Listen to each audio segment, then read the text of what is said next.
podcast about many strange and spooky movies. We cover a lot of independent movies and a lot of horror movies, and we do want to caution before starting the podcast that listener discretion is advised, and a lot of subject matter we cover is not appropriate for children and can be quite sensitive.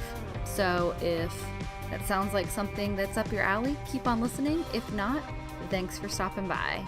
And on to the podcast. Hi, I'm Katie, and the first rule of Fight Club is you don't talk about Fight Club. And I'm Brittany, and the second rule of Fight Club is you do not talk about Fight Club.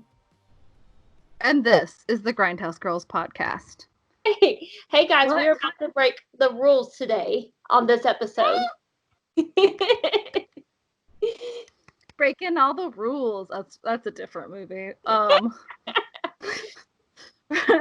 are you, Brittany? I'm good, Katie. How have you been doing? I'm good. I'm drinking a White Claw and a Red Bull so I can both stay energized and, I don't know, calm at the same time. Maybe I have my little AHA sparkling water too, so if I need hydration. So I feel like I've never used so many cans as I have since I've been quarantined, because I just keep buying like cans of like LaCroix and stuff to stay hydrated. But I'm using my like aluminum straw like nobody's business. I'm so excited.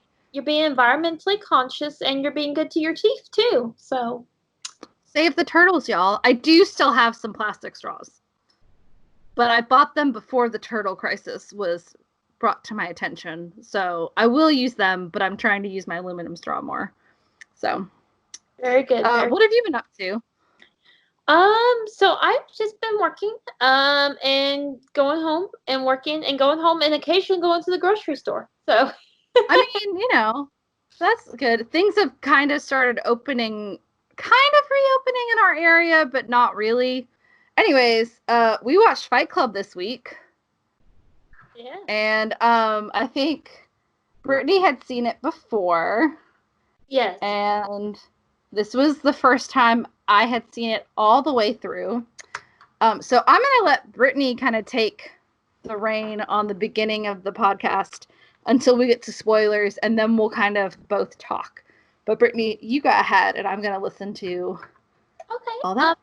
So I'll give kind of a basic synopsis. I think most of our viewers are probably, more than any other movie I felt like we reviewed so far, I feel like Fight Club is probably going to be the most, it's going to be the movie that most people are familiar with, for sure. It also it has time on its hands. It's been out now for 21 years, which kind of hurts me to say. I know. But I will say, and I mean, I think I mentioned this to you, Brittany, before we started recording, but my boyfriend he likes to listen to our podcast, and it's nice to have somebody that you trust listen and kind of give you an honest opinion. And he was kind of surprised we were doing Fight Club because, like, now it seems like such a run-of-the-mill, like, everyday movie that everybody knows. But it was kind of a cult movie when it was released. Yeah. So, like, it totally fits kind of our genre of films that we generally pick. It's kind of like Parasite. It was an underdog. It wasn't expected to be, like, a hit, but it ended up becoming one later in life. So. Yeah, exactly. And to give a little background, of course, whether it's you are somehow new to Fight Club, which if you are, congratulations. I'm glad you are learning about this very common cult film. But if you're new, you have to fight. Yes, exactly. I think that is the 8th and final rule of Fight Club. And also, since this movie has been out 21 years, I think I'm averaging seeing it once every 2 years at this point. So I've almost seen it 10 times. Oh, so this is like a movie that's in your repertoire. Oh yeah. So this is this movie, and this is the movie that you think of. What I think of is like the guy you have a crush on high school. It's his favorite movie, and he says he likes it because of the anti-communism, anti-consumerism themes and going on in there. But really, he just likes seeing other guys beat the shit out of each other. Like, that's what I thought this whole movie was about, honestly, before I saw it, because the marketing for this movie is basically like, dudes, fight! But the movie has a lot more to it, which I was like pleasantly surprised about. But yeah. Yeah. And so, of course, Fight Club is a 1999 cult film based on the 1996 satirical novel of the same name by author Chuck Palahniuk. The film follows an unnamed narrator who suffers from insomnia and begins attending group therapy sessions for illnesses and diseases he does not have. When he meets soap salesman Tyler Durden by coincidence, together the two men form their own brand of group therapy by starting an underground fight club. However, as Fight Club starts to expand and Tyler forms an anti-consumerism cult, the narrator starts to realize the exact monster he has created. Well, I'm going to start by giving you guys kind of a refresher on the characters in Fight Club. So there's the narrator, the unnamed 30-year-old protagonist who he's unnamed in the film, but he is referred to as Jack in the script. So if you guys ever decide to venture out and read the Fight Club script, he is called Jack throughout the script. Fun fact, he's actually named Sebastian in Fight Club too, but we won't go into that because that's the novel universe. Isn't that a graphic novel? Yes, it is. Which is really cool. I haven't read it. I heard it's actually very meta, and the point of the second one is that it's actually making fun of the first Fight Club, but that's a whole other subject. Okay. Okay. Yeah, it's really cool. But he's a recall specialist for a major auto company who suffers from insomnia, and he has a general lack of direction. He's kind of an everyman, so he's definitely like one of those characters you're kind of made to identify with. And then there's Tyler Durden, who's very a charismatic salesman. He's the exact opposite of the narrator. There's Marla. Marla is a little neurotic. Marla's my favorite character. Marla's your favorite character, okay?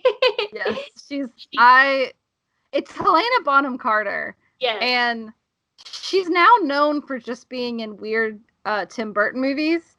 And she's just always like weird characters. And I kind of like, I feel bad because that's kind of how I've been judging her as an actor is like, oh yeah, like she's playing Madame Thénardier in Les Mis. That's a good choice. She's weird and wacky and has big old creepy eyes.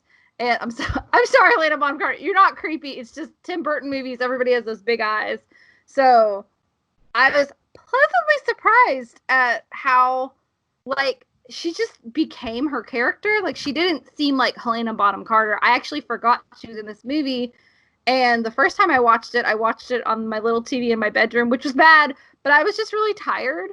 And I turned it on. Actually, I think I watched it on Mother's Day, like that evening when I got home. Yeah, I think so. And I didn't really like the visuals weren't great on that little TV. Like it was really dark because it's an older TV. And so I didn't really pick up that it was her because it doesn't sound like her until like probably the second scene she was in. I was like, oh, hold on a minute. Is that Helena Bonham Carter?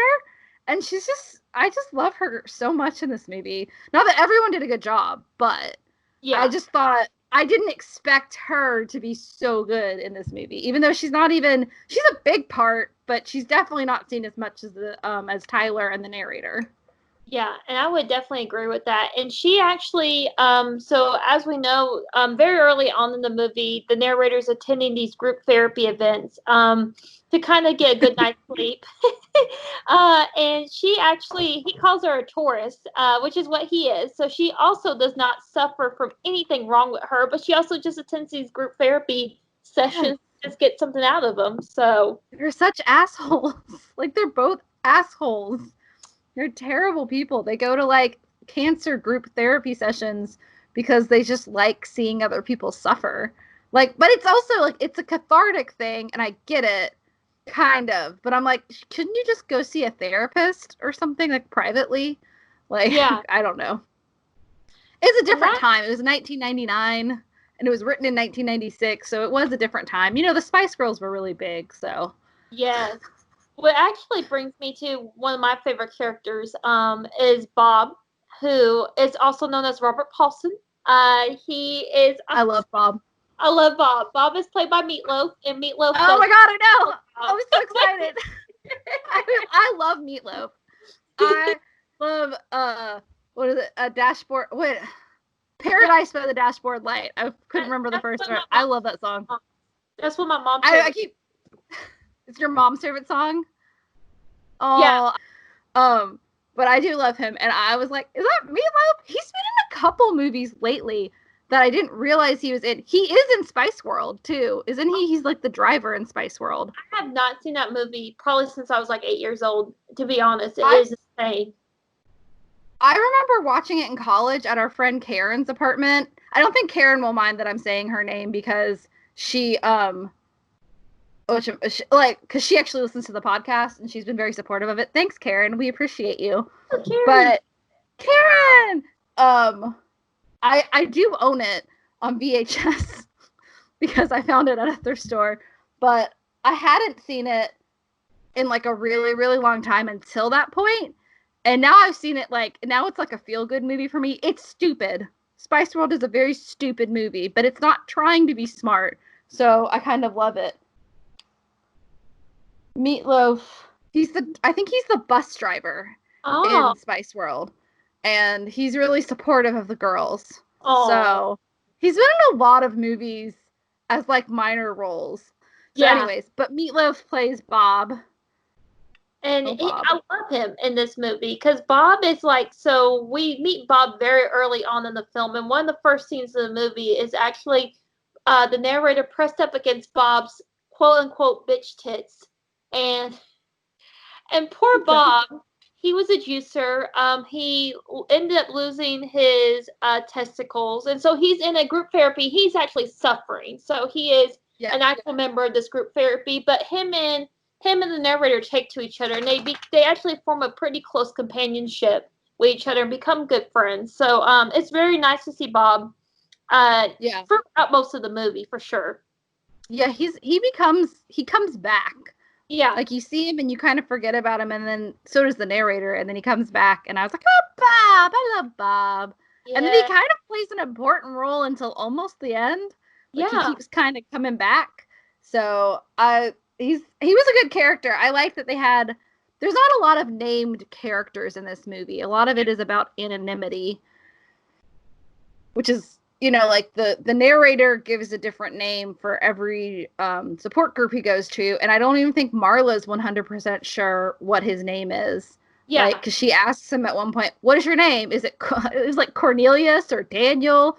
What is it? And so, like, there's this whole anonymity persona, because like at Fight Club you don't have a name, like, because it's anonymous, and also no money traded, which, honestly, in a capitalist society, missed opportunity, because you could have made a whole heck of a lot of money off Fight Club. But I don't think it is a treatise on consumerism, so I think that was the point. It's very much so leveling the ground. So it's like how even they have to take off their shoes and their shirts, and it's like 2 guys per fight. It's like very much that you're on even ground when you're in Fight Club. Yeah. Except they made Bob Bitch Tits leave his shirt on because Meatloaf had to wear a 100-pound fat suit full of birdseed so he could have bitch tits. I found that bit of trivia really exciting. I was like, because I was like, why is he wearing a shirt? That's not a Fight Club rule. But it's because he had to wear a giant fat suit, and I guess they didn't know how to make it look real without a shirt. So yes, I've also noticed every time I watch it that every time we see him, the nipples are very hard. Like, I watched it on a little TV, and then I watched it on my Kindle. So there is one other character I want to mention, even though he plays a very, very small supporting part. There is Angel Face, who is played by Jared Leto. Yes. It's Jared Leto. It's Jared Leto. It's one of Jared Leto's know he was in this movie. Honestly, I didn't notice it was him until I looked up the trivia. He really doesn't look like how he looks now. Yeah. So, and also I think this is his best role to date. Although I have yet to see Dallas Buyers Club, which I do want to see, but I'm not. I was editing our Birdman episode earlier this week, and we both. I think I was more harsh, but I had to cut out a whole conversation we had about how awful Jared Leto is as a fellow actor because he's a method actor, and when he played the Joker, he did all these terrible things to people because he was in character. So he deeply annoys me, but I don't think he's without talent. He's just one of those actors where you really have to rein him in. If you let him loose, it's just a nightmare. And I'm pretty sure his part was just small enough in this movie that he couldn't overdo himself like he did when he was the Joker. So I thought it was a good movie. And apparently his band like had just hit it big right before this movie came out. And that's what I was about to say. When I think of Jared Leto, my mind goes two places. It's like Requiem for a Dream, 30 Seconds to Mars. Requiem for a Dream, 30 Seconds to Mars. So I'm like, it's the Joker baby for me now because ooh. I guess we should talk a little bit, Katie, about why you should or should not see this. And I know you're very excited. Is that right? I do think you should see this movie. I think I don't want to get into any spoilers because here's my view on this movie is something was spoiled for me about this movie before I watched it, which is the reason why I put off watching it for such a long time because I was hoping my brain would forget about what I had been told. Of course it didn't, but I definitely think it influenced how I watched the movie. And I feel like I judged the movie more harshly because of it. And I do think it's a movie that did certain things before a lot of other movies have. Like a lot of movies have definitely copied or been influenced. One of my absolute favorite TV shows, which I know I've mentioned, I don't know if I've edited it out, but I think I've mentioned before, which I don't want to tell Brittany because it'll ruin the television show. Well, I don't know if it'll completely ruin the television show because it's something they reveal in the first season. But just plug your ears, Brittany. It's Mr. Robot. You can unplug him now. Okay. It's honestly the best show we've had on television in the past 5 years. And yes, I'm including Game of Thrones because no, listen to me. Because this show is perfectly structured from the first episode to the very last episode. Everything comes together. It's beautifully constructed. Game of Thrones, they just kind of gave up after season 6. So it's not that Game of Thrones is bad. Game of Thrones is amazing, but it just isn't as complete as the other show that I'm talking about. But this movie influences that show, and the creator is very honest about that fact. They're like, oh, definitely, we take a lot of stuff from Fight Club. And it's a lot closer than I knew it was. But so I'm grateful for Fight Club because they did a lot of things that hadn't been necessarily done before. But looking back on it, there's a lot of stuff that's sloppy about this movie that I don't know if it's filmmaking sloppy or if it's just they didn't know better in 1999. And I was 10 when this movie came out. So I can't really judge how movies were made and how certain aspects of life were known. Like, and I don't want to, everything I'm thinking about is spoiler territory. But basically what I'm saying is don't look up anything about Fight Club. Turn this podcast off if you haven't seen it and go watch it because it's on HBO. And it is a decent movie. And I think if you like if you've heard of Edward Norton, but you're not really sure if you like him, or if like you want to see young Brad Pitt, definitely watch it. I think it's Edward Norton does a fantastic job. I think Brad Pitt does a good job too. It is funny though because I don't know if you watched any of these, Brittany, but I watched not a bunch, but they have a couple interviews out from when it was released. And Brad Pitt is very intelligent now, but Brad Pitt was kind of just a pretty boy for many years. He did do Seven several years before. And honestly, I kind of liked him better in that movie, but he was more of a main character, so it makes more sense. He had more personality. In Seven, he was more... Tyler Durden's kind of uncomplicated. Yeah. He's just kind of Mr. Cool Guy. That's all he is. And it serves a good purpose. There's a reason for him to be like that, but I won't ruin it for you. He was in Seven, and then he was in this movie, and I don't know if it's working on this movie and being Mr. Cool Guy, or if he just bleached his hair too much or used too much hair gel, but they would ask questions, and Like, he would try to answer something and he just couldn't phrase it correctly. And I mean, I've been there too, where like I have this brilliant idea in my brain and then like my brain just betrays me at the last minute. But then Edward Norton would just pick up the slack and answer these questions so intelligently, and he would use like big words, but like it was actually in his vocabulary, not like he was putting them on, just naturally. And I was like, Edward Norton is so much more intelligent than Brad Pitt, and I feel really bad for Brad Pitt. Yet Brad Pitt has an Oscar and Edward Norton doesn't. How does that make sense? It's sad. I mean, I think I really liked Once Upon a Time in Hollywood. I think he did a great job. I really liked Brad Pitt in that movie. I think it's probably my favorite performance of his. The other one, I liked Seven a lot.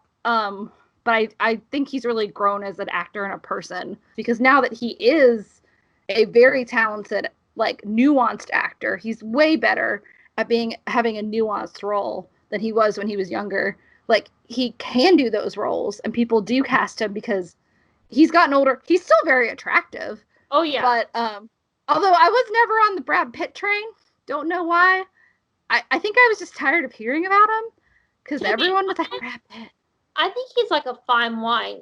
Me personally, not saying that I can't appreciate a shirtless Brad Pitt in Fight Club, but I mean, he is looking. That man is ripped. He's looking good in Once Upon a Time in Hollywood. Just either he wasn't. I don't think he was very practiced in like talking to people about anything other than like, so how are you and Jen, and all this like superficial stuff. Because I think David Fincher wanted him, but then somebody wanted Colin Farrell for this part. Which I was like, he would have been good too, honestly. But I don't think he was as well known as Brad Pitt. And I think they were counting on people to literally see this because Brad Pitt's shirtless through half of it. Yeah. Or in a teacup robe, which was, I had a robe like that. It didn't have teacups on it. It had like, actually, it's one like the princess is sleeping. I still have it, but I never wear it because it's worn out. But I'm like, I love it. But Dee in It's Always Sunny in Philadelphia wears it. She has that robe too. And I was like, oh my God, Sweet Dee has my robe. So, but I had a robe very similar to the Brad Pitt one. And that probably amused me quite a lot because I was like, why is he wearing a girl's robe? It's like a 16-year-old girl's robe. Did he have sex with a 16-year-old girl? I like a lot of the choices they do in that movie. Like, I like the scene where they open the, I guess we're going to start getting into spoiler territory. Okay, yeah, okay. Wait. So, yeah, before we get too far, you should go see this movie on HBO. I will give the warning that this movie is very dated now. It's very much a product of the late 90s, early 2000s, and I didn't realize how much it was until I started watching it. More of Brad Pitt, their fashion choices, and there's some directing choices, which I'll get into later, that kind of I didn't like but I think it's more of the time it was made. I think it probably was really cool in 1999, but watching some of it now, I'm like, it's just like I think, and computer generation was so much further back then. Like, it was not as advanced. So there's a lot of like computer stuff they do that people nowadays will probably laugh at, but it's a good movie. It's a movie that did a lot of stuff before any other movie did it. And this isn't giving anything away, but there's a Pixies song at the very end of this movie. And everybody uses that song now. And I don't think they would have used this song if David Fincher hadn't been like, yeah, I want to use this Pixies song. Definitely. I think it's like, what is it? Where's My Mind? I think is what it's called. Where's My Mind? Yeah. You'll remember, like, because it's, ooh, it's like little voices at the beginning. You'll be like, oh, it's that song. I'm sure people have used it on, like, memes for YouTube and stuff. But anyways, go see it. We're going to get into spoilers. Yeah. And I definitely want to talk just a little bit about why. And I'm wondering how many people out there may have been like me. So I feel like there's definitely going to be two groups of people. I think me and you are very representative of both those groups. It's probably the group that has heard about this movie, never seen it, go, yeah, I really should see that movie. I've heard people talk about it. And then there's people like me that literally this is one of those movies that has just been ingrained in your life. and when you have certain movies that you've watched so many times, it's like, it's the opinion that you probably would have naturally had is blurred by Yes. people you know. And so, like, the very first time I saw Fight Club, my dad rented it, and this is one of those movies that you brought up earlier, Katie. It kind of did not do well at the box office. A lot of people were unsure about it. It just, it was just a weird movie. It was a very weird movie, and word of mouth got out, and word of mouth is what really helped this movie. And DVD, it did fantastic with DVD rentals and I sales. think it played a lot on like Cinemax and not Skinemax, Cinemax, the actual Cinemax, and like HBO and stuff. Because I remember seeing commercials for this all the time as a kid, and all I knew was there was a soap bar and dudes fighting, and that's really all I knew about it. But there were a lot of really tough things about this movie. Mark when we started spoilers, about at an hour. Sorry. What was I saying? Okay, so this movie had a lot of stuff kind of thrown at it that made it not as successful as I think it could have been. One thing was the Columbine massacre happened in between filming and when it was released. So it hadn't happened when they finished it. And they had already, I think they had finished editing the movie by the time it happened. So there's a scene in it, now that we're in spoilers, where Edward Norton's character like makes a fake threat to shoot up the office. And not obviously it couldn't have influenced them. I mean, maybe the book, if it's in the book, I guess maybe it could have influenced the Columbine shooters, but they didn't know it was going to happen when they filmed it, and it was too late to re-film it. Because back then, this was actually filmed on film, so it wasn't like digital where you could just replace a file. You would have to physically get the whole set back, and like it was a lot more work to refilm something back then. You basically didn't do it unless there was something truly wrong after a certain point. And they almost cut the scene, but there's a very important part at the end of the scene where Marla calls the narrator and has him come over, and so you wouldn't know why he was in the next scene if you hadn't shown that scene. So they had to keep it in, and there's also a lot of violence in this movie. So a lot of people just weren't into violence. Yeah. When this movie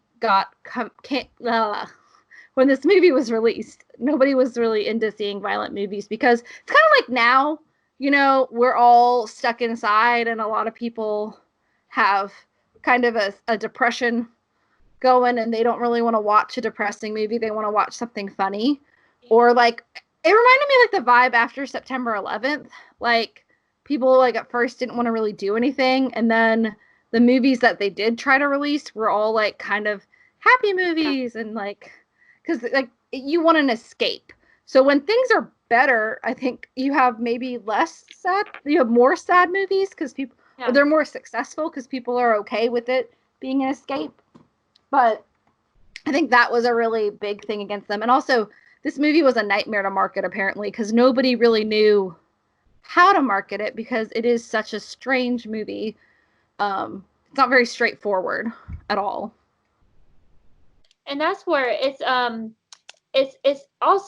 obviously a satire. And what I've always kind of felt like about satires is I love satire, but not everyone. I know it's so great. Like when I read A Modest Proposal in high school, I was like, "This is so funny." I love A Modest Proposal.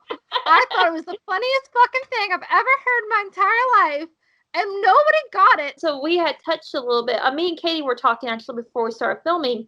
Chuck Palahniuk, who wrote Fight Club, he's actually all of his novels are very heavily satired, and I love it. I feel like, and I've read so many Chuck Palahniuk books, and he was my favorite author in high school, and I still have a very soft spot for Chuck in my heart. But the voice of this film, I feel like captures the tones of his novels so well.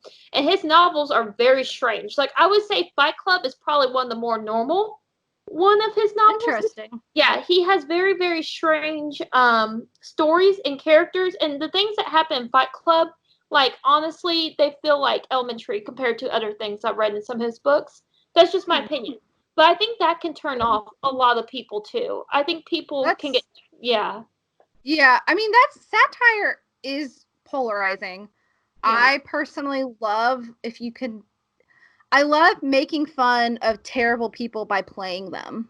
I think it's really funny. It's like Taika Waititi playing Hitler in Jojo Rabbit, or Mel Brooks doing Springtime for Hitler in The Original Producers. Like, it's satire. Like, you're not saying this is right. You're saying what these people actually said. If you've ever seen the great, is it The Little Dictator, The Greatest Dictator by Charlie Chaplin? Oh yeah. I think it is The Greatest Dictator. The speech at the end. That's like one of the most famous movie moments ever. It's a great movie, but it's a very satirical movie. Yeah. But I find it interesting, like, because I think people got offended by Fight Club because they probably didn't understand that it was satire. Yeah. And, people do that all the time. And that's kind of reminded me, it's off topic, on topic a little bit, but since me and you have, it kind of reminds me of The Nightingale. One of my absolute favorite TV shows as of this past Sunday aired a very controversial season finale in which the main character is raped, which to this day, television writers are struggling whether or not to portray rape, because, a lot of people think it's not good to have a rape plot line to advance part of the story. But at the same time, we can't pretend these issues don't exist. But at the same time, how do we show them differently so it's not offending people or triggering people?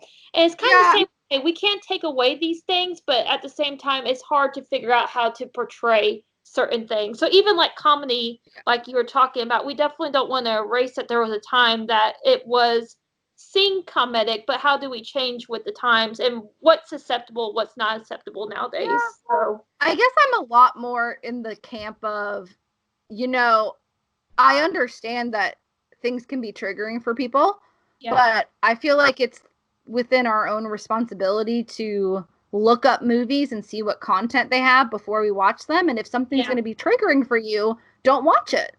I feel like with a movie, you can definitely do that. Like, so if me and you were talking about Nightingale, and we, very early on in our discussion, we're like, there is a rape scene in this movie. But if you're watching one of your favorite TV shows and then a rape of your favorite character comes out of practically nowhere, it's a little different. So I mean, I guess it is, but I mean, what show was this? Oh, you want me to spoil it? Sure. I'm curious if I've seen. Yeah, it's Outlander. Yeah, the problem with it now is that all three main members of the family have been raped in different seasons of the show. I don't think it's the job of directors to decide what's appropriate and what's inappropriate, because we have a rating system for that. There's a TV rating system. I don't think you should have to stifle your creativity. Now, I personally don't like movies, especially by people like Rob Zombie, who use rape as almost like an entertainment device. Yeah. Like, he does it with such like a, I don't know, it's just an irreverence and a dishonesty that I just don't like. I was not offended by the rape in Nightingale because it felt honest. And also, like, maybe it's because I knew it was going to happen. I knew something bad was going to happen in the beginning. Like, they weren't lying to us. They were like, it's going to be a rough movie. This is what's going to, like, things are going to happen. Yeah. Watch out. That's what we have a rating system for. I don't know. Is that too harsh? I don't know. How do you feel about it, since I just went on a tangent? No, I can agree. It's a very hard thing. I don't know. I think to me, it really depends on how the scene is acted and how the scene is directed. And I think a lot of that depends on if it's something that can be handled tastefully or not. So it's kind of like you said, like the Nightingale versus the remake of Halloween. Like, you can have two scenes set up, but they're both gonna make you feel some kind of way, but maybe you can understand one better than the other because of the way the actor and the directors handled it. So, yeah, that's probably a very long subject for another day. Yeah, I mean, I just went on a tangent, so I'll probably cut a lot of it off. But basically, I get how people can be offended by something or be triggered by something, but because art is subjective, I think simply by policing it, we're not really going to keep people from being triggered anyways. So I really think it's more of the person's personal responsibility to look at art and be like, okay, like ask people who have seen it, like, hey, is there anything triggering in it?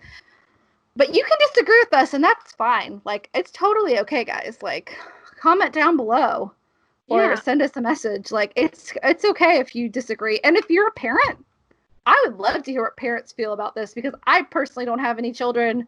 Brittany has fur babies, but I don't think they're as affected by movies as human babies. So we don't really know. I mean, you have a nephew, though, so you know a little bit more than I do.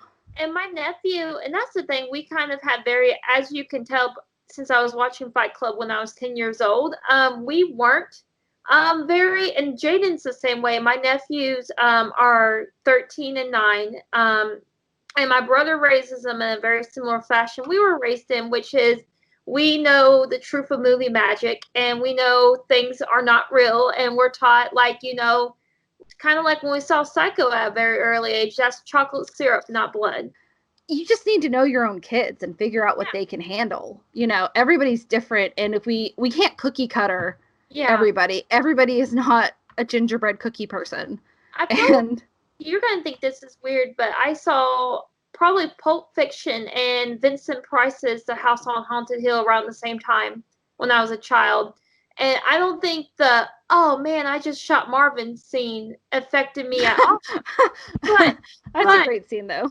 It is a great scene, but the damn skeleton, the witch on the freaking roller skate. That is scary, though. Yeah. But it's also like a jump scare, so maybe that, but she's frightening. Yeah. It's a jump scare. I don't think there's any like loud noises. It's been a long time. I've seen that movie, but it's been years since I saw it all the way through. But I've seen that scene several times because people like to use it as like the first jump scare.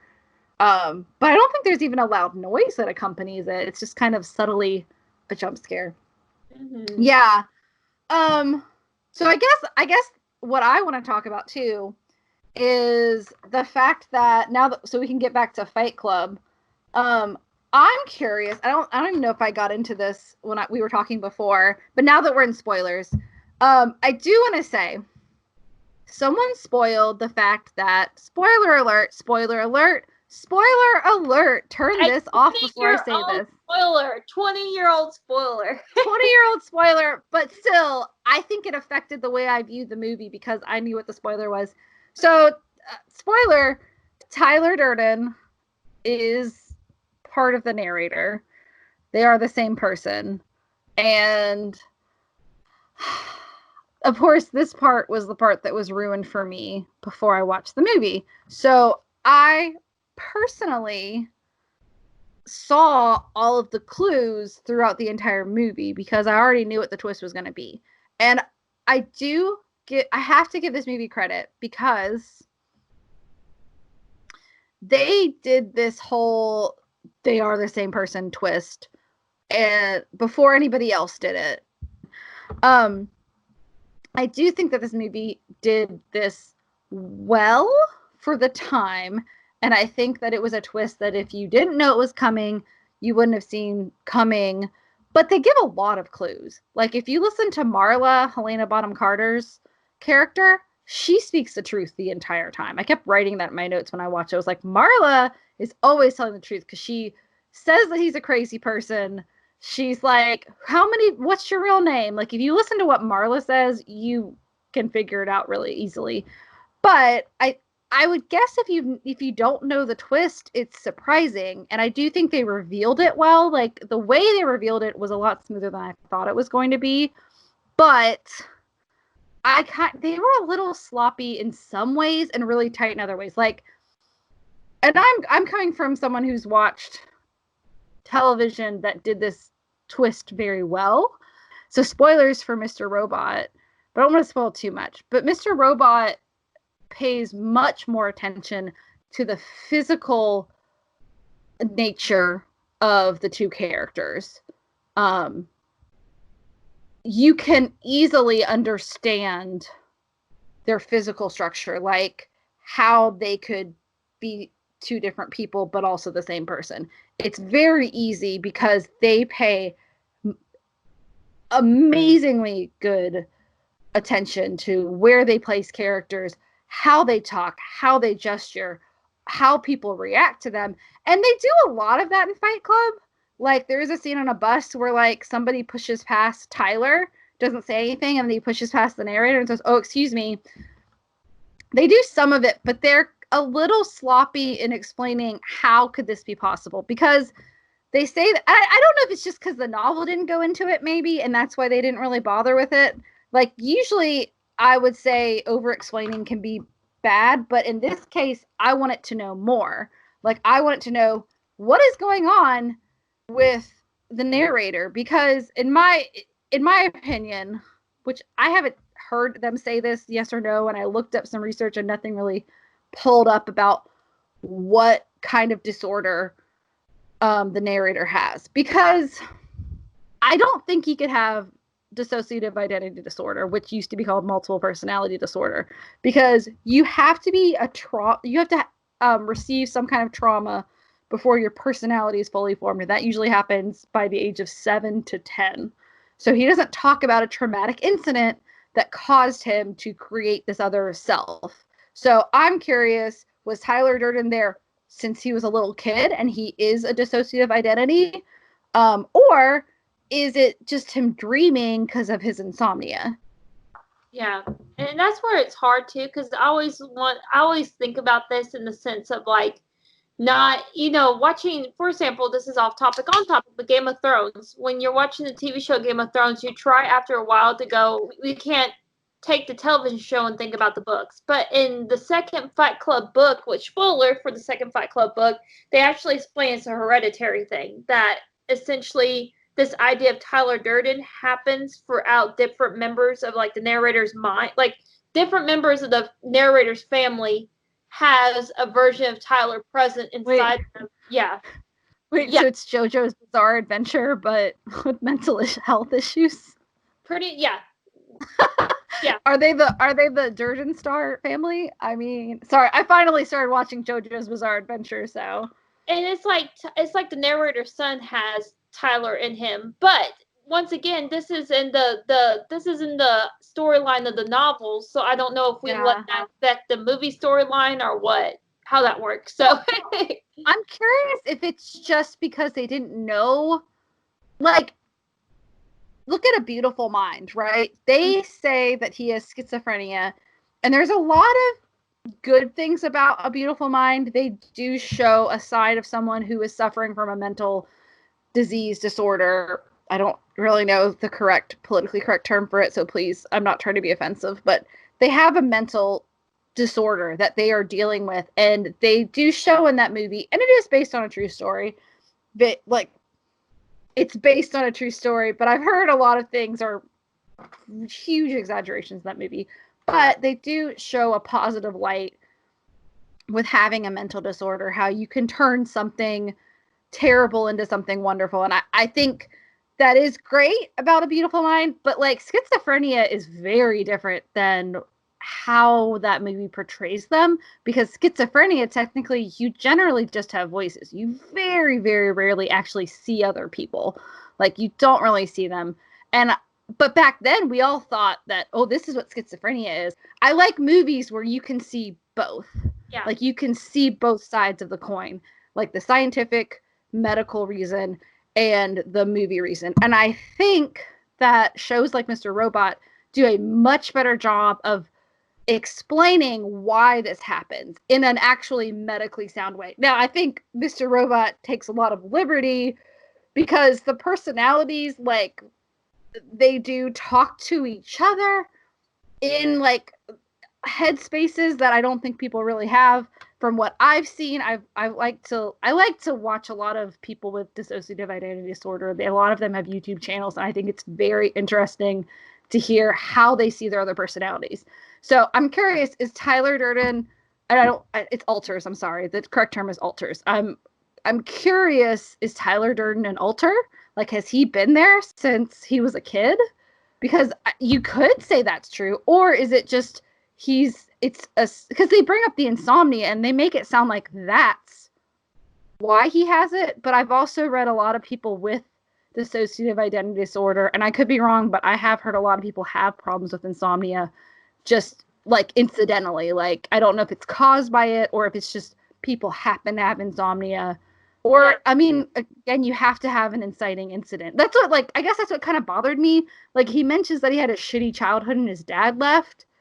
But I guess and I don't know if they understood this disorder in the 90s. I don't think they did. I think a lot of it has come leaps and bounds in the last, like, 10 years, it sounds like. So, that kind of bothered me. It made me feel like, so very early on, and and like you said, there's a lot of little things that like you can see that you're like, okay, yeah, the twist is very obviously there. But and I like that they put that in there. Like, but if you already know what the twist is and it's the first time you see the movie, it kind of beats it over your head. Yeah, because there's a lot of hints. There is. A lot of hints. I liked it. I don't think it was until probably the fourth time that I saw it that I really, the dialogue, and particularly the scene where he's basically begging his doctor, and one of the first things in the movie, like, please give me anything, I need to sleep, blah, blah, blah, blah, blah.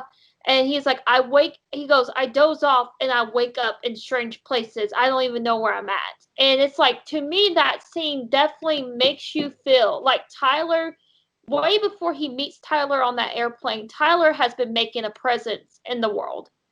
And you definitely feel with, like, Tyler's multiple jobs and stuff. So I feel like Tyler, the assistant of Tyler, I don't know if it was since he was a child, but definitely the assistance of Tyler has been there enough to establish himself in the world for multiple jobs, and even in the people he meets as well. I mean, I think that could be supportive of the theory that he does have dissociative identity disorder. I'm surprised on the internet how much lack of discussion about that there is nowadays.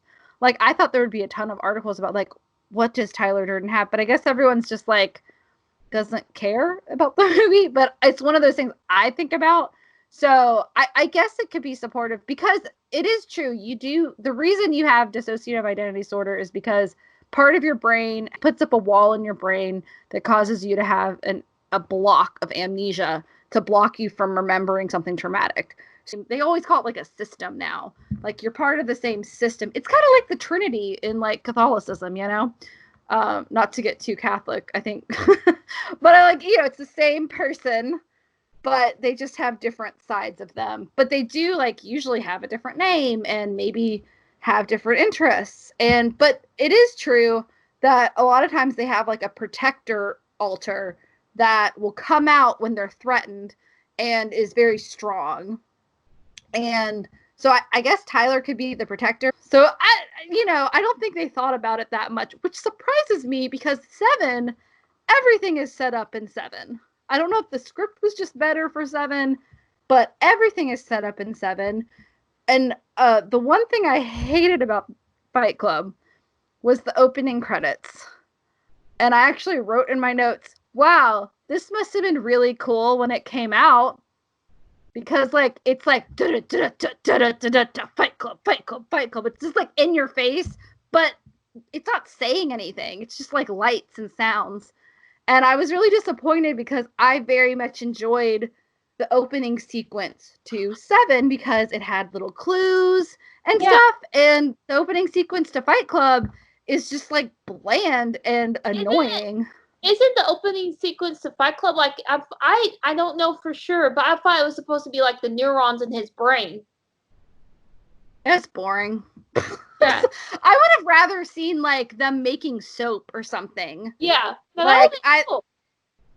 Yeah, that would have been cool, like, making soap, or, like, and then, like, going from him making soap to, like, making copies from his boring job to, like I would have preferred something more creative for the opening number. And I was like, oh no. So that was disappointing because I like David Fincher and I really like Mindhunter. I didn't realize he did The Girl with the Dragon Tattoo until I sat down and watched it and was like, oh, David Fincher. I'd already seen the Swedish version and I really like the Swedish version, but it's very long. I like David Fincher a lot too, and even, like, more recently with, like, The Curious Case of Benjamin Button and Gone Girl, like, he has proven time and time again that he's a very sound director, for sure. Yeah, I like David Fincher a lot, But I don't think this is his best movie. I didn't. The acting's good, the sets are good, the visuals are good, but he relies really heavily on computer like tricks. Like the whole part where they go down into the basement to see the explosives and it's a computer generated trick looks real cheap, and I just think it was unnecessary. Like, I also think the whole Tarantinoing it back to the beginning was completely unnecessary and kind of ruins the ending. I think they should have cut the whole part where he has the gun in his mouth and Tyler Durden's asking him questions. I don't think we should know anything about Tyler Durden. I think you should just start where you start the story. You know, personally, I think you could have cut that whole scene, and maybe that's how the book starts, and maybe they're just trying to be, you know, I think they were very faithful to the book, but I really thought you could have cut that whole part, because then you see it at the end anyway. So I get annoyed when I mean, it was cool when Tarantino did it the first time I saw the Tarantino movie where they started at the end and went back. I was like, oh, this is really cool. But like the 20th time you see it, it's like, and by this time, Pulp Fiction came out, what, 94, 95? Yeah. Or maybe it was 93. 94. No, I think it was 94. Yeah. Like, it was 5 years ago. People were, and before that, Reservoir Dogs did a similar thing too. Yeah. So like, we already knew about the Tarantinoing. So I kind of like it. And also, I hate when they do that at the beginning of the movie. I hate when they show you the end and they show you that all the lead characters are still alive by the last scene, because it completely breaks your tension. Because you're like, well, I know they're going to survive to the last scene. So every time something dangerous happens in the movie, it's not scary because you know they survive to the end. So and again, I don't know if this is David Fincher or him just trying to be faithful to the book, and maybe, you know, the book had it. And I did read that, I never know how to pronounce his name, but Chuck, good old Chuck P, as I'm going to call him, because I never know how to say his last name. He was optioned for this movie, I think, before the book was officially published. Like, I guess he had put out some, like, samples of the story to some movie places, and they had already started asking him before it actually officially got published. You know, they'd already been approaching him to do a movie. So basically, when this book was published, they were like, this needs to be a movie. And David Fincher wanted to buy the rights himself, and Fox beat him to it. Fox Searchlight, which used to, I don't even know if Fox Searchlight even exists anymore, but they used to do like real indie films. Like they did Little Miss Sunshine and just like really good like indie movies that like wouldn't have gotten the time of day. They were like the A24 of way back then. But this one, I think they really were counting on this being a box office smash, and I think it really surprised them when it wasn't a hit. But again, I think the whole Columbine thing really affected people from seeing this movie like they would, because afterwards, when people kind of had time to breathe, they really liked this movie. But it's almost superficial in the eyes of a tragedy like that, because it's all about consumerism and how we become sheep and slaves to consumerism. I do love the visuals when he's like showing all the prices of all his furniture, like an IKEA magazine. I don't know. I did like a lot of the visuals. I just feel like it just didn't feel like David Fincher's best work. I don't think it's a bad movie. And I do absolutely love Helena Bonham Carter. She just embodies this tragic, fucked up person who's just undeniably herself, like unabashedly her. And I wish she did more movies like this, honestly. I think the only other movie that I really saw her where she was like believably a person was The King's Speech. I can't remember another movie where she wasn't like a caricature of a human being. You know? Didn't she get, and I've never seen it, but wasn't like A Room with a View like a big movie of hers like in the early 90s? You know, that's one that I keep saying I'm going to watch and then I don't. Yeah. But I always get that the title of that and The View from Saturday mixed up, because, and they're completely different books. But yeah, I think she was in that when she was very young. Yeah. And she also, I think she was Ophelia in the Mel Gibson Hamlet too. which she was a good choice for that. But again, she was like, Ophelia is kind of, when she goes crazy, she's kind of a caricature. Yeah. I really thought Marla was like a real person living in a really shitty city. Like, I don't think she's a good person, but she is sympathetic, you Yeah. know. So really, I mean, I sound like I hated this movie. I didn't hate it, but I do feel like I didn't love it as much as I could have if I hadn't had the ending spoiled for me. They hint at it so much that if you already know the ending, it gets a little annoying. I'm like, yeah, I get it. You're the same person. Like, I actually wrote down, wow, he's wasting a lot of airfare trying to hunt down himself. Yeah. Jeez, why does he not know this yet? Um, but one other thing. Oh, the other two things. I'm just gonna say what I disliked because then we'll go to what we liked. But the other two things, I thought the cave thing that they start at the beginning just kind of disappears. And Yeah. that was a missed opportunity. I don't know if that happens in the book, but I thought that was kind of weird. I was like, why even bring it up if it's not going to play a part in the end? I didn't find out until researching with this most recent time is that I never knew this before, but ice therapy is actually a big thing for insomniacs. Oh, okay. Maybe that was it. Oh, another trivia point that I found out in the cave scene is that the breath that you see coming out of Edward Norton's mouth is recycled breath from the movie Titanic from Leonardo DiCaprio, because I guess they had the special effects and I guess they just paid the special effects artist for the already made breath, Yeah. which I found hilarious. I was like, that's cute. Um, I thought they do bring Chloe back, the girl from the grief counseling session where she's like dying and she's like, I just want someone to fuck me because I'm lonely. Why didn't Tyler fuck her? That is a missed opportunity and like Yeah. make her day. Like, wouldn't that have been a better, like, I feel like maybe he doesn't. Have you read the book? So no, By the way? believe it or not, Fight Club is the only Chuck Palahniuk book I think I haven't read.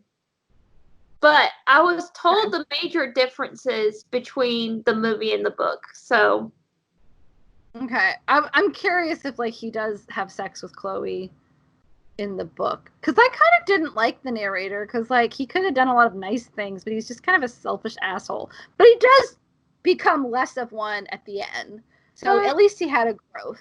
I feel like, the reason he didn't have sex with Chloe is just quite simply he wasn't attracted to her. Well, yeah, but he could have. But as Tyler, Tyler doesn't care if you're attractive. Tyler will fuck anything. Um, but I guess if it's him, I don't know. Um, what is there anything you didn't like about the movie, or like watching it for the 10th time that you're kind of like, eh? I'm kind of a little scared to tell you. So I like Helena Bonham Carter. I like Marla, but I think Marla kind of falls into manic pixie dream girl territory in this movie a little bit. Yeah, but I think she did it. I think it's like what I'm saying about like the multiple personality, they are the same character kind of thing. Which, I'm sorry, I keep using multiple personality, but the alter thing, like the same person is both the characters. I think they did it so far ahead of everybody else that probably when this came out, everyone was like, "Oh my god!" Like they didn't know what a manic pixie dream girl was. I Yeah, don't think anyone really coined that phrase until Zoe Deschanel. And what is that? What is? Oh, 100 Days of Summer yeah, 500 Days of Summer. or Um, 500 Days of Summer. I think Sorry. I think it was a trope we were kind of seeing really become prevalent in the late 90s and early 2000s because I think of Penny Lane and Almost Famous. I think of Oh yeah. Natalie Is Portman's she character made a pixie though? a little bit, yeah. Like I feel like she is. I feel like Natalie Portman in Garden State is too. Yeah, I've kind of avoided Garden State. I feel like it's gonna be one of these movies when I watched the beginning of it and I just kind of got bored and stopped watching it. But then everyone's like Garden State's amazing, so it's one of those like maybe I'll go back and watch it eventually. But I Yeah. feel like maybe it's gonna be like Fight Club, like it's gonna. I don't really know what happens in it except people are depressed. But I feel like Zach Braff was very much a product of his time, and I love Scrubs, but I feel like I don't know if he's gonna hold my attention nowadays. Um, yeah, she is definitely. I think she does fall into that category, but she's a little more tragic. I don't think of Manic Pixie Dream Girl as having like drug issues. I guess that's why, like tragic borderline suicidal drug issues. And even the suicide thing, she even says like, this is probably like a half pleaded cry for help, and like, it's like I guess I love that she's honest about how fucked up she is. Like she doesn't pretend to be perfect. Well, I think what my problem is that when realistically I rewatched it again, I was like, Marla does not get a lot of screen time. She really doesn't. Like I feel and I think the movie's like 2 hours and like 5-10 minutes or something like that. I'm like, we maybe see Marla all of 30 minutes on screen, because I feel like when she's in scenes, she's in short scenes that last like 2 or 3 minutes. She's very interesting, the glimpses we get of her, but we don't get to know a lot about her at all. Well, I think that's because he doesn't get to know a lot about her until he realizes he's been having a relationship with her. Yeah. Because he kind of avoids her as himself. But when he's Tyler, he's actually having an actual relationship with her. Maybe that's why, he once he figures out what's going on and tries to confront her, you see her more often. And I do like the scene in the diner because it's pretty good. I do like that they pepper the humor throughout this entire movie. Like even in serious scenes, there's humor, and I do like that. It's not a boring movie because I made myself watch it twice because I just wanted to. I honestly didn't miss anything the first time because I think if I hadn't known the twist, seeing it twice would have been like, oh my god, look at all these clues. But I already saw them because I already knew the twist. So I feel bad, like, watching this movie and judging it like this. And also, I do feel like it's definitely a product of its own time because it's very dated. Brad Pitt's hair and that little leather jacket he wears with the lapels, very dated. I think my favorite outfit he wears in this movie is like when they're in a department store selling soap, and he's wearing like, it looks like red business pants, but you can literally see like his whole crap. I forgot like what the V line that guys have. Like, yeah, like I'm like, it's like resting below his hips. The pants are literally resting like below his hips, and I'm like, what the hell is he wearing? It's like Keanu Reeves in Much Ado About Nothing. Like they knew what they were doing. They knew like they only think of Brad Pitt as a boy toy. I don't think David Fincher thinks of Brad Pitt as a boy toy. I think David Fincher actually respects him as an actor. Obviously, he's cast him more than once. But I do think the Fox Studios were like, you dress him as pretty as you can. Make him be shirtless in another scene because Edward Norton is shirtless in some of the scenes, but not in like a sexy way. He's only really shirtless when he's fighting. And he's just like, he's like running in his underwear through town. Like he's just goofy. I was about to say, since you brought up his underwear, I've always loved how they put him in like boxers. Like he's not like a boxer brief guy. He's like boxers. Yeah. Did they even have boxer briefs back then? Is that like, now I'm going to start to question that. I always thought they were a thing. Were they not? Well, because like back then, like I'm thinking about like Friends, like watching old Friends episodes, because like I didn't really get into Friends until I was probably like 11 or 12, even though it had been going on for a few years, because like people joking about their sex lives doesn't really enthuse an 8-year-old. But they do there's always that joke in that like time frame, boxers and briefs, and they never mention boxer briefs. I think that was like an invention when we were in high school. Like I don't think they had boxer briefs until like much later on. Not much, but like I think it was like something that came out when we were like in high school or something. So thank God, because I don't want to see your boxers through your tight, like it probably came about with emo kids because like they would wear like tight pants and they're like, nobody wants to see those bunched up boxers, but nobody wanted to wear tighty whities either. So I bet that was part of it. Yeah, and well, I guess to reflect back real quick, so I do like Marla. I don't mean that, like, I think Marla is a very interesting character, but I wish we got more of her, and I wish we got to learn more about her. and this is a very nitpicky thing, but this most recent time I was watching it, this is gonna sound so weird probably, and I don't know if it's because I've seen it so many times, but the end felt really anticlimactic. Not the last scene. I love the last scene of the movie. I love the last, but the actual when he shoots himself, it's just like he's kind of sitting there. He's like, "You're holding the gun," which means I'm holding the gun. And then Tyler's like, "Oh, okay, you're holding the gun," and then he's like, "Okay," and he shoots himself, and it just didn't feel, the build up didn't feel right. I feel. Again, just there's a build up like that in the season 3 finale of Mr. Robot, and it is done so much better. Like, I've watched it for like the 4th time I've seen it, and I'm still like, oh god, who's gonna get shot? It's great. Please watch Mr. Robot. It's so good. It's totally worth it. It's only 4 seasons. And only 3 of them are free on Amazon Prime right now. So, you can just watch 3, but I'm pretty sure you'll want to watch season 4 because the season 3 finale is something to behold. Anyways, sorry. I really like Mr. Robot. Anyways, and this movie has, like, Mr. Robot was heavily influenced by Fight Club. But it's just like a more intricate look into Fight Club. And the ending isn't as happy as Fight Club is. Because they don't die, right? Because their building didn't get exploded, right? They just watch everybody else explode. Yeah, I agree with the Marla thing. I wish they had kind of developed her a little bit more. Like, maybe they could have had a scene where, like, I wish, like, the scene where he was, like, checking her boob for cancer maybe went on, like, maybe she took him out to breakfast or something to thank him, and they had, like, a conversation about, like, where'd you come from or something, so they could be, like, a little bit closer, but really she was just after his dick the whole time. Yep. Which makes sense if they're in a relationship and he just doesn't remember all their relationship time. But she just, like, she has so much humor just, like, off screen where she's just, like, there's, like, that scene where apparently this was the biggest laugh, by the way, where Tyler opens up the door and he's just wearing, like, a giant rubber glove, and you can hear Marla, like, moaning orgasmically in the background.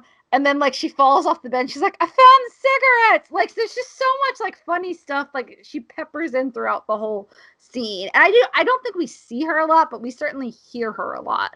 And we hear about her. And he's just, like, obsessive about her. Whether he hates her or loves her, he's always talking about her. They have a very unhealthy relationship. I did like, if I'm talking about stuff I liked, the 2 traveling montages were really great. Like, the first one, he's, like, disrespected. They're like, sir, you're going to have to wait for 3.5 hours for this flight. It doesn't board yet. And he's just, like, always upset. And then, like, the second, like, airport montage where he's flying and all the fight clubs have already been established, because they get established throughout the entire, like, country. He, like, everyone treats him really nicely and you don't notice him waiting at all. And it's interesting because he's such a defeated person in the beginning. So, like, even though Tyler Durden is a terrible person, that side of him has made him a happier person because he is more, like, he gets respect. So it's like, yeah, Tyler Durden served his purpose and now it's time for him to go by the end. So, and I also love the cartoons they did. That joke was great. I laughed out loud. Like, they have, like, you know what I'm talking about? What cartoons? So when they meet in the airplane, he comments on the fact that the little airplane cartoons are like, everybody's placid because they're all high on oxygen, which I don't know how accurate that is. He's kind of like the flat earthers where he's just like, yeah, oxygen gets you high. He's trying to blow your mind. It's like when people are like, the earth is flat. And you're like, no, it's not, dude. But it's not. Like, it just kind of reminded me of those kind of people. But he's like, yeah, oxygen gets you high. But then they redo all the little cartoons and everyone's screaming and there's fire everywhere. It's great. It's like a great visual gag. And it's just a little part, but I loved it so much. Also, I don't know if you noticed this, but the welcome video in the hotel in the first montage is eerily similar to the ending picture with Jack Nicholson and all the hotel people in The Shining. Oh yeah, that is cool. Like I was like, is that on purpose or is it just like just a coincidence? So I did like that. I mean, I think the visuals are good. I think that David Fincher was trying new stuff that was available to him. Visually, I don't think the computer stuff works. Like, I didn't like all those like fast shots. And I guess, was this after the Matrix or right before the Matrix? It was the same technology as the Matrix, yeah. Yeah, so it's kind of like everybody was really getting into that computer generated look, and I probably looked great back then. And I will say, like, I'm a big Star Wars nerd, and I love the original trilogy. I love the part where Luke Skywalker is fighting with the Rancor in the Rancor pit in Return of the Jedi. When I was a little kid, I thought it looked really good. As I got older, you can see this like black line around the Rancor because of the visual effect. Like, they were just very limited back then, and they had to cut him in physically into the film. So I'm sure like a lot of it's just, you know, how they were limited with computer generation, but people were trying to use stuff. So I think probably if you saw it when it came out, it would have looked fine. But me, I was just like, well, that looks stupid. But also, like, I feel bad because, like, I like David Fincher. I just didn't love this movie. I don't think it's a bad movie. I think it's worth watching for at least historical context because it was kind of a cult classic. It was one of the first ones out there. Also, I love when Brad Pitt is being goofy, like when he's doing karate in the background while the narrator is talking to Marla on the phone. I was just like, what is this? He's like, ah! And I was just like, what is the hell is going on? Yeah. I did you know that just fun trivia, unless there's anything else you want to point out that you love. Yeah. I think to this day, so yeah, and I understand what you're saying. A lot of the computer stuff they decide to use, like even when they're showing his condo blowing up, and they're showing how it could have possibly blown up. Yeah. Ooh, actually, that scene didn't bother me as much as the sex scene with Marla, where she's like a computer generated video game character. Yeah. I was like, what the hell is going on? That's the same bullet technology they use in the Matrix, like the infamous like Matrix scene. Yeah, that's that same. I don't think it's actually called bullet technology, but that's the same kind of. Yeah. But I still love to this day. I feel like this movie's very stylized, and I feel like this is from start to finish is a very strong, like the coloring is like very neon. It's kind of dark. You know, there's these like pops. So like maybe I feel like the color scheme is very red, green, yellow in most scenes. Like I don't know, it feels like very coherent from start to finish, if that makes sense. Yeah, so cohesive. Cohesive. Thank cohesive, you. Yeah. Cohesive. Yes. So it's like I feel like there's a very strong directing style, and I really, really appreciate that. I just think it's fun. To be honest, it's kind of a trip. Like just when you're watching it, it's one. So I guess a lot of people could sit there and like talk about the philosophy of Fight Club and talk about like, you know, we're all just consumers and blah blah blah. But for me, I just like watching the movie because it's fun. Like, yeah, I think if you go too deep into the meaning of it, like too past the surface, it falls apart. I think that's what I'm saying with all the stuff with the dissociative identity disorder and stuff like that. I think this movie on the surface is fun and interesting, and it does have some commentary on consumerism, but it doesn't really beat you in the face about it. I think it's a movie that should be enjoyed almost on a surface level. And yeah, you should think about some things it's saying, but I think it's much more enjoyable when you don't overthink it. Yeah. And I do think that I liked the visuals when they weren't using computer stuff. I really liked how everything looked like in the disgusting apartment. It was such a stark contrast to his original apartment, and it was just so disgusting. I could not believe someone was living there. I love all the visuals. I love the scenes in the Fight Club looks really good, not just because Brad Pitt is shirtless, and man, he was ripped for that movie. But I think the visuals are really good when they're not trying to rely on computers. And I think it's one of those things like sometimes like you don't need really like computer generated stuff. Like just it's fine to not have it. But I think he was like kind of playing around with it. Yeah. And again, they thought this movie was going to be a huge hit because they were offering Chuck P money before the book even came out, from what I read. So I don't think they thought it was like, even if the effects looked weird, that they were going to have a problem with it. So I think they probably did some stuff like just to have fun with it, to try it out. And again, I'm sure it looks a lot better in 1999 than it does now. So I feel bad judging it. But, I feel like Jurassic Park looks better than this movie in the computer generated stuff, but that's because they used a lot of practical effects. And I just like movies with practical effects better. They just look more realistic. Yeah. It takes me out of it when I can tell something was computer generated. But it's a little bit of like knowing how the sausage is made kind of thing. Like if you've studied movies at all, like even just from an amateur perspective, once you know how something looks when it's badly computer generated, or like bad acting or bad directing, once you know that someone's doing something not as great as it could be, it kind of ruins it for you. So it's not really the movie's fault. Sorry, Also, David. and on another note, I also love the ending shot of this film. It's probably one of my favorite shots in a movie. It is, and I really like the music. Well, the music has been overused now, but I think it fits really well. Mm-hmm.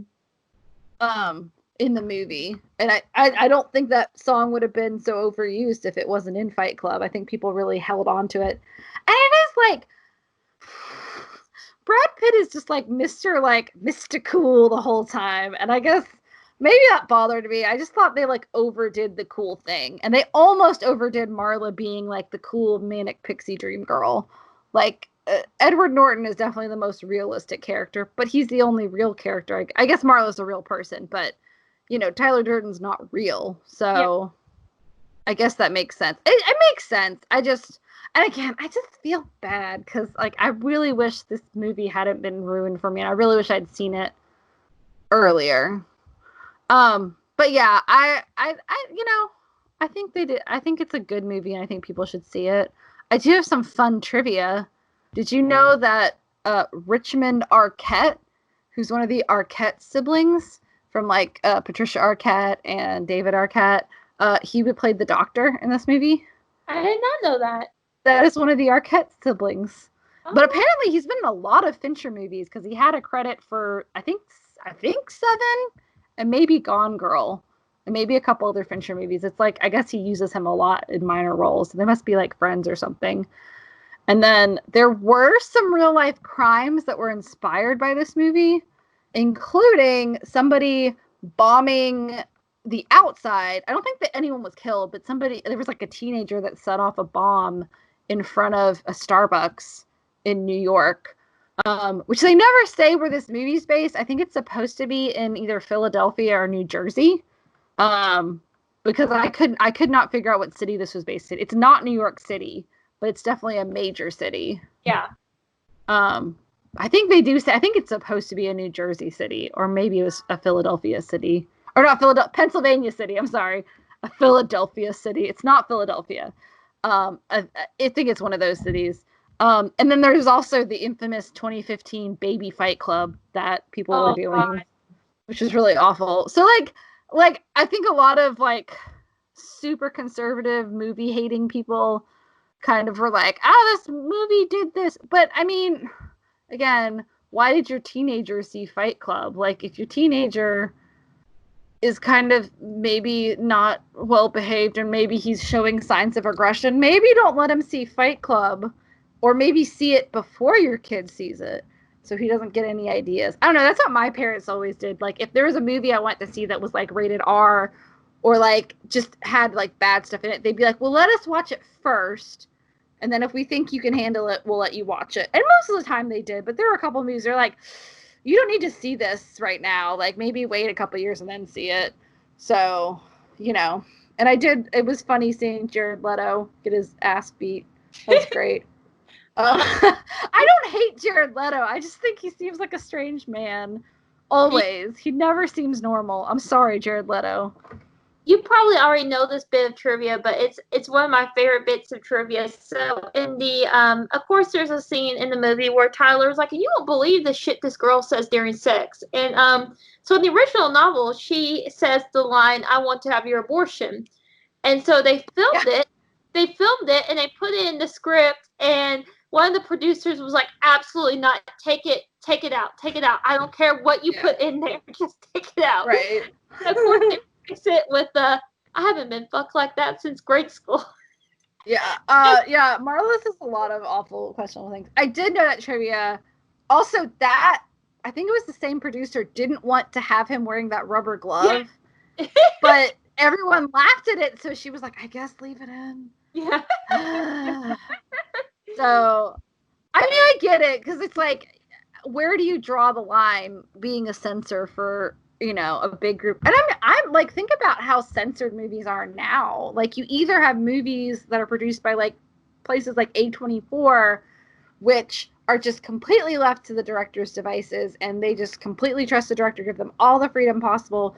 Or you have, like, huge studio movies like Ghostbusters 2016 that has, like, 25 writers and, like, no cohesive story because a committee approved everything. You know, I don't know if that's the best one. I definitely think, like, the DC, like, and Avengers movies, like the DC and the Marvel movies, a lot of those, they kind of, like, oh no, here's a better one. You know that Fantastic Four remake that flopped? Yeah. Like that one where they were like, they hire this independent director and then they control everything he does, and then he gets pissed off, so he just doesn't want to work on the movie and it ends up being terrible. You know, like, that happens when you have too much studio interference. But then some movies, you need a big budget. But then, like, look at Paris. I think, what was Parasite, was like $11 million to make. Really? Like, oh yeah, it was not a lot of money. Because, like, almost one, I mean, I think more than one donor, but the little cute little lady from the Oscars with, like, the red hair, who was like, let's thank our director. I think she's like our esteemed director. She was so cute. I love that lady. Mikey Lee, I think is her name. She I think she fronted a lot of the money for Parasite. So it wasn't a ton of money if one person can front most of the bill. And I mean, I know there's a lot of movies that rely on CGI, and it is really expensive to animate things. But then they don't pay animators very much anyways. I feel like they pay more for, like, Robert Downey Jr. to be in that, which I like Robert Downey Jr. I just think we've gotten to a point where we pay these actors this inflated amount of money. And yes, it is kind of a, like, it is kind of capitalist. Like, I'm not an anti-capitalist completely, but I like to see a little bit of, like, I don't know, I kind of think competition is good, which is why I'm okay with capitalism. But then whenever there's a monopoly anywhere, you just have problems with it, which is why that game is such hell. Mm-hmm. But, like, you know, there's that terrible, awful comedy, Jack and Jill, that Adam Sandler did. And if you have not watched a Red Letter Media video, start with the review of Jack and Jill. It's in 2 parts, and they go over, I think it's in the second part, how allegedly, basically, Adam Sandler made that movie for like $5 million, but the budget was like $45 million or something like that. And basically, all that $40 million went to him and his friends, who all worked for like a day. Like, he had like David Spade come in, and then he has all these little cameos in his movies, and all these people make like a couple $1 million for like a day's work. And I'm like, I just don't understand that in Hollywood. I just think you pay actors, not that I don't think actors should make money, but I think we pay actors so much that we don't pay people like nurses and teachers. And I think it's just a waste of money, because even though I love movies and I love entertainment and I would love to have a career in the entertainment industry, I think it's a little bloated to pay people several $1 million just to act. I mean, I don't know. I feel like we pay actors too much. Like, I don't think we should, like, completely stop paying them. I don't think we should go back to, like, before unions existed. But I think it's a little ridiculous to pay Adam Sandler like $20 million to be in a movie that flops. Yeah. Because, I don't know. It just seems like society, like, we value superficial things. Like, maybe not after all this tragedy, because, like, have you noticed, like, after all the celebrities did that terrible Imagine song, like, nobody's done anything else like that. It's all been like, yeah, I'm just going to stay home and just Skype my interviews it's fine. Like, they tried, and everyone's like, y'all, like, we don't care about you singing Imagine. We're trying to deal with an actual issue here. So, I don't know. I just find it interesting, especially since we're talking about a movie that deals with consumerism. It is like people spend a lot of money on movies, and so that's why movie actors get paid. But then, like, actors are just not very smart people. Like, I'm sorry. I studied acting. I'm not that smart of a person. Like, I just, like, Leonardo DiCaprio. Sorry, Leonardo DiCaprio. He's not the smartest man in the world. I've seen interviews with him. He's not a stupid person, but he did not. He dropped out of high school to act. He got his GED, but I don't think he ever tried to get a higher education. And it kind of shows. Like, he has matured as a person. I think now he's a lot smarter than he was.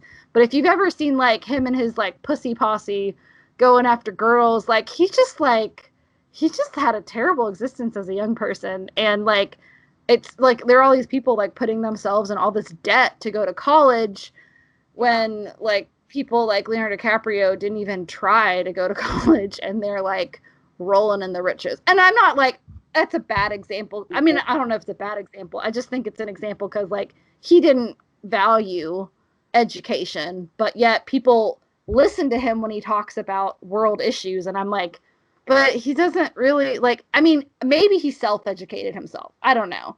But I would rather, so many people listen to the Kardashians about real life world issues, like who to vote for and global warming and, like, social issues. And I'm like, these people don't know any more than you know because they're just actors. They're people playing make-believe on camera. And some of them are very intelligent people, but they're not all built the same, you know? Like, I don't know. I just, like, sometimes I just, like, so many people I know just blindly follow celebrities. Like, people are just like, I love the Kardashians. I love Beyonce. I'm trying to think of somebody else who's really outspoken and has, like, a reality TV show. I love The Bachelor. Like, people are just like, I will do whatever they tell me to do for, like, big issues. And I'm like, maybe don't listen to actors for big issues. I know they're pretty and they're on a big old screen, but they're not any more intelligent than you are necessarily. I do think there are some actors who actually went back to college. There's people that have, like, doctoral degrees. Heck, and he's not the actor, but Brian May from Queen, who, God rest him, he's not dead. Just God bless him. Sorry, he's not dead. Yeah, like, not dead as of this podcast. He ripped his butt. Did you hear about that? No. Brian May was aggressively gardening, apparently, and he ripped his butt to shreds. So he's been in the hospital. So my prayers go out to Brian May because I love you, Brian May. But he's an astrophysicist. Like people. I'm not saying every person who is in Hollywood is stupid, but there's a whole lot of them, and it always bothers me how people I know, like, just vote for whoever their favorite celebrity votes for. I'm not saying, like, either way. I get that celebrity endorsements are a thing, but it just bothers me that people are just like, well, Leonardo DiCaprio said this thing is true, so it must be true. I'm like, nah, I mean, I don't know his educational background. You don't have to study acting. You don't have to be certified to be an actor. So, I don't know. It bothers me sometimes, this whole celebrity, like, they're like royalty. Like, we just take what they do and we just believe them. And I'm like, but they're really good at faking things. Like, not saying, I mean, I don't know. I'm so harsh on actors. Again, I'm a jaded individual who didn't get to follow her career that she wanted to. So maybe I'm just, jaded and rude, but I do find it funny that people just listen to people like Leonardo DiCaprio. I don't really know why I went on that tangent, except that this movie was about consumerism. But why? I don't know. Oh, but I do think people should watch the Jack and Jill movie. Oh, I think it was about like how much money the studios spend and how, like, we do have places like A24 that do give directors freedom, but every other studio seems to just not really give freedom to their directors unless it's someone like David Fincher or, gosh, I'm trying to think of somebody else who they wouldn't interfere with. Quentin Tarantino? He's a pretty good option. Yeah. Well, of course, he worked with Miramax for such a long time, and now that no one. I don't. Is Miramax even around anymore? I feel like, or Weinstein Company, because it was Miramax and Weinstein, and then, I mean, the Weinsteins they're gone. That thank God. Ugh. Oh, that man's so gross. Anyways, but yes, prayers out to Brian May. I hope his butt recovers soon because I really like Brian May and I like seeing him play guitar. Yeah. Like on like talk shows, they're just like, and Brian May is gonna be. I mean, yeah, I get Adam Lambert singing for Queen now, but I don't really care about that. I want to see Brian May. I think Roger Taylor still plays the drums for them, but their bassist hasn't played for them for a while. I think he just kind of wanted to have a normal life. But I don't know. Well, is there anything else we want to say about Fight Club? So I guess we should get into our ratings for this, and Absolutely. and I guess we could get some wrapped up and talk about next week's pick. Okay. So I would say if I'm gonna rate, and you can tell me if you agree or disagree, out of 5, I'm giving acting a 4 because it was very good, but there's some nuances we're missing. Directing, again, I'd give it a 4 because it's solid, but there's some, like, again, nuances we're missing. Again, 1999, I think David Fincher had only done 7 and maybe 1 other movie before this, like big movies. So I'm going to forgive him. We all have to grow. Watchability, I'd give it a 3 because I do think there's a lot of rough sex stuff. You know, I don't think you should show this to your 5-year-old or your grandma. But there's not a ton of, there's only really the weird computer generated nudity. There's not a lot of nudity, which is good, but there's a lot of like over the clothes grabbing of genitals and stuff. And then I'd say like production's a good 3, maybe even a 4, because it is like the visuals are good when they're not relying on computers. And for me, gore's like at a 3, even though everyone's punching each other's face. It's not a lot of close-ups of it and stuff, and I wasn't really like shocked by it. I think honestly, if you've ever seen Cinderella Man with I think Russell Crowe? Yeah, Russell Crowe. I think it's Russell Crowe. That's a good movie, but that movie actually made me a lot more like about people getting punched in the face because it was very up close and personal. Also, Paul Giamatti's in that movie. Love him. But do you want to know what I like gave the nickname for that rating? What's the nickname? I wonder if it's the same as yours because it is one of my favorite parts. Rated B for bitch tits. There you go. What was yours? I actually completely blanked and didn't give my usual letter grade. Oh no! Yeah, I know. Can you believe it? I did it. But B for bitch tits. I do like that a lot. I mean, I like that too. I would say I give this maybe like a 7 out of 10. Solid. Yeah. But definitely not perfect. But good movie. You should still see it. What's your like out of 10? I would say like probably to me 8. Now I've been very honest about like that since I kind of grew up with this movie, I may be clouded in some ways in my view of it. But I keep going back to it's probably one of the first cult classics we have seen come out of the time we've been alive. And I think it's really special. Because when we think of cult films, I think a lot of the films I think of as being cult are from like the 70s and 80s. So I mean, to see this movie, you know, still going strong in like these young people's minds, like, oh, you know, like I went to high school and I remember seeing like the guy had a crush on wearing a Fight Club shirt and it just had the bar of soap with Fight Club on it. And so I mean, it's such a I didn't even really know how much the soap had to do with it, but because it's on the billboard, like it is a really big part of our generation. Like everyone makes jokes about like first rule of Fight Club, so you don't talk about Fight Club. Like everybody does that. I really think it's I think it's a solid movie. I don't think it's perfect, which is why I gave it a 7. But it's not bad. Like it's not a bad movie. And again, if you don't know the twist, you'll probably enjoy it a lot more than I did. That influenced a lot of it. And I feel bad because like there's some movies that I see that are just shit and I will give it like a 5 out of 10 and I think it deserves it. But I do think just like you have nostalgia glasses about this movie. I'm seeing this through like a ruined twist glasses. I'm just like, yeah, I see through all of it. And it probably would have been cool if I had it like the second time watching, but like, oh look, they like okay, I didn't say this before, but they did do a good job, even though the physicality of when they're together and when they're not and blah blah blah kind of didn't make sense. Like, why is he talking to him in the basement when he's not in the basement, and why is there sound coming from the basement when he's talking to Marla? That didn't make a whole lot of sense. Like, logically, the logic's kind of out the window. They paid attention to detail. I just feel like they didn't pay as much attention as movies now have. Yeah. And I think that's part of, like, they were doing something different that hadn't been done before. So you have to give credit where credit's due. Like, we wouldn't have the Avengers without Star Wars, you know?